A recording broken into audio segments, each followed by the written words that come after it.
superior fiend was moving toward the shore, his ponderous shield, ethereal temper, massy, large, and round behind him cast. The broad circumference hung on his shoulders like the moon, whose orb, through optic glass the Tuscan artist views, at evening, from the top of Vesolet or in Valdarno to descry new lands, rivers, or mountains in her spotty globe. His spear, to equal which the tallest pine hewn on Norwegian hills to be the mast of some great admiral were but a wand. He walked with to support uneasy steps over the burning moral,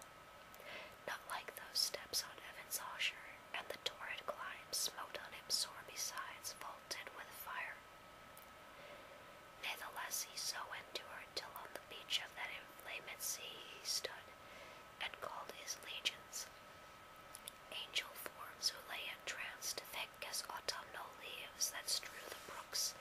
in Vallombrosa, where the Etrurian shades high overarched embower, or scattered sedge, afloat when with fierce winds Orion armed hath vexed the Red Sea coast, whose waves o'erthrew Busiris and his Memphian chivalry, while with perfidious hatred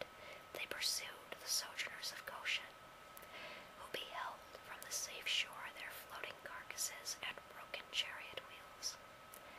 So thick bestrewn, abject, and lost lay these, covering the flood, under amazement of their hideous change. He called so loud that all the hollow deep of hell resounded. Princes, potentates, warriors, the flower of heaven once yours, now lost if such astonishment as this can seize eternal spirits. Or have ye chosen this place after the toil of battle to repose your wearied virtue, for the ease you find to slumber here as in the vales of heaven? Or in this abject posture have ye sworn to adore the conqueror, who now beholds cherub and seraph rolling in the flood with scattered arms and ensigns, till anon his swift pursuers from heaven gates discern the advantage, and descending tread us down, thus drooping, or with linked thunderbolts transfix us to the bottom of this gulf? Awake, arise, or be forever fallen.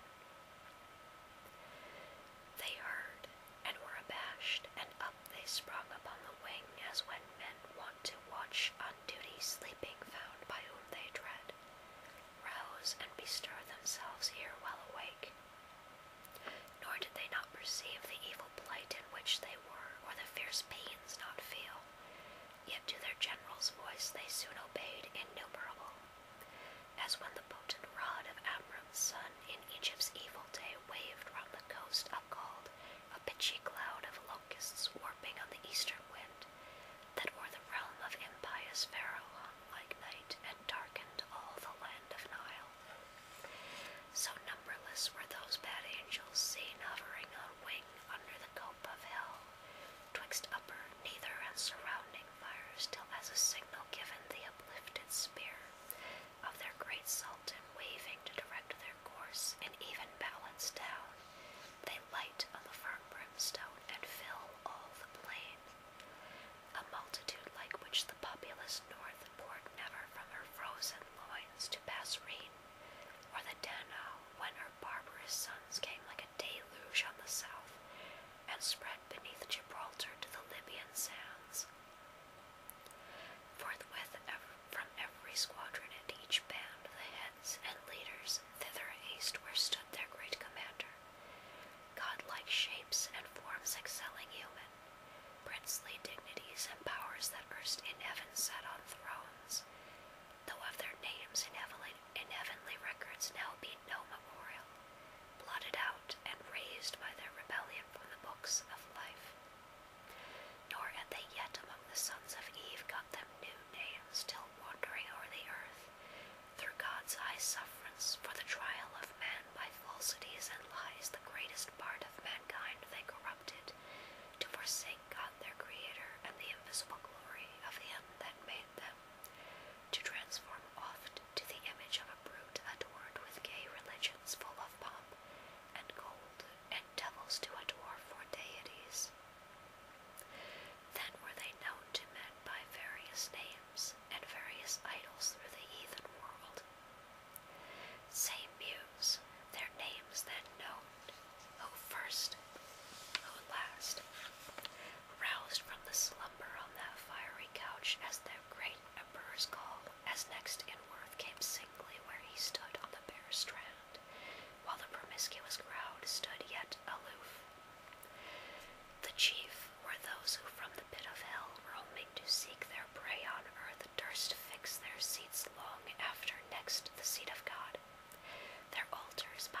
was their essence pure, not tied or manacled with joint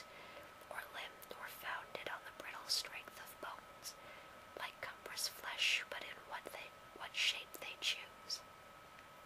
Dilated or condensed, bright or obscure, can execute their airy purposes, and works of love or enmity fulfill. For those the race of Israel oft forsook their living strength, and unfrequented left his righteous altar, bowing lowly down to bestial gods, for which their heads, as low bowed down in battle, sunk before the spear of despicable foes. With these in troop came Ashtoreth, whom the Phoenicians called Astarte, queen of heaven, with crescent horns, to whose bright image nightly by the moon's Sidonian virgins paid their vows and songs. In Sion also not unsung, where stood her temple on the offensive mountain, built by that uxorious king, whose heart, though large, beguiled by fair idolatresses, fell to idols foul. Thammuz came next behind, whose annual wound in Lebanon allured the Syrian damsels to lament his fate in amorous ditties all a summer's day,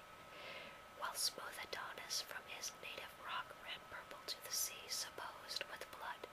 of Thammuz yearly wounded. The love tale infected Sion's daughters with a like heat, whose wanton passions in the sacred porch Ezekiel saw when by the vision led his eyes surveyed the dark idolatries of alienated Judah. Next came one who mourned in earnest when the captive ark maimed his brute image, head and hands lopped off in his own temple on the Grunzel edge, where he fell flat and shamed his worshippers. Dagon his name, sea monster, upward man, and downward fish, yet at his temple high reared in Azotus, dreaded through the coast of Palestine, and Gath, and Ascalon, and Ekron, and Gaza's frontier